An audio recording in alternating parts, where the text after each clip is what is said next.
my name is Jill Foot Hutton, and I am the imagination behind Whistlepig Tales Studio.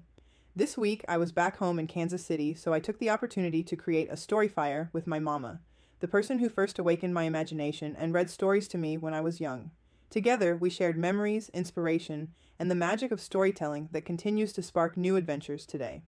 Gather round the story fire, come gather round and see the monsters and the magic boat made by you and me. Come gather round the story fire, come gather round and see the monsters and the magic boat made by you and me. And this is the lady who every night when we were little, you would read stories to us. So really, it's all your fault, all of this. All my fault. All my fault. Pull up a chair to the story fire. Tonight, we're reading Where the Wild Things Are. Story and pictures by Maurice Sendak. Let's see what the story has to tell us. The night Max wore his wolf suit and made mischief of one kind and another. And another. His mother called him Wild Thing, and Max said, "I'll eat you up." So he was sent to bed without eating anything. Poor Max. That very night, in back Max's room, a forest grew. And grew. And grew. Until his ceiling hung with vines. And the walls became the world all around. Rawr. An ocean tumbled by with a private boat for Max. And he sailed off through a night and a day, and in and out of weeks, and almost over a year. To where the wild things are. And when he came to the place where the wild things are, they roared their terrible roars, and gnashed their terrible teeth, and rolled their terrible eyes, and showed their terrible claws. Till Max said, "Be still," and tamed them with the magic trick of staring into their yellow eyes without blinking once. And they were frightened and called him the most wild thing of all. And made him king of all wild things. And now, cried Max, let the wild rumpus start. How many times have you read this?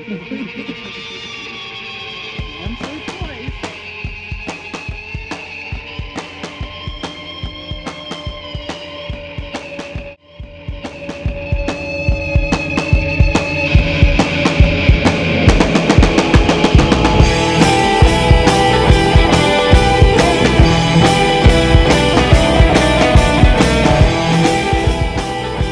Now stop, Max said, and sent the wild things off to bed without their supper.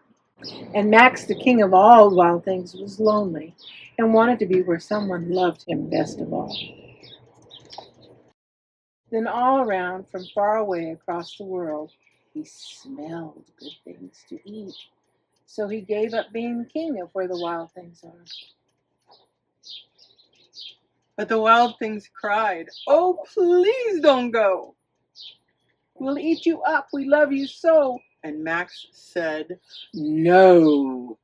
The wild things roared their terrible roars and gnashed their terrible teeth. And rolled their terrible eyes and showed their terrible claws. But Max stepped into his private boat and waved goodbye. And sailed back over a year and in and out of weeks and through a day.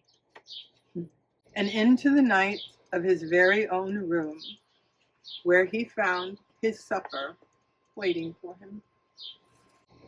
And it was still hot. Good night, Max.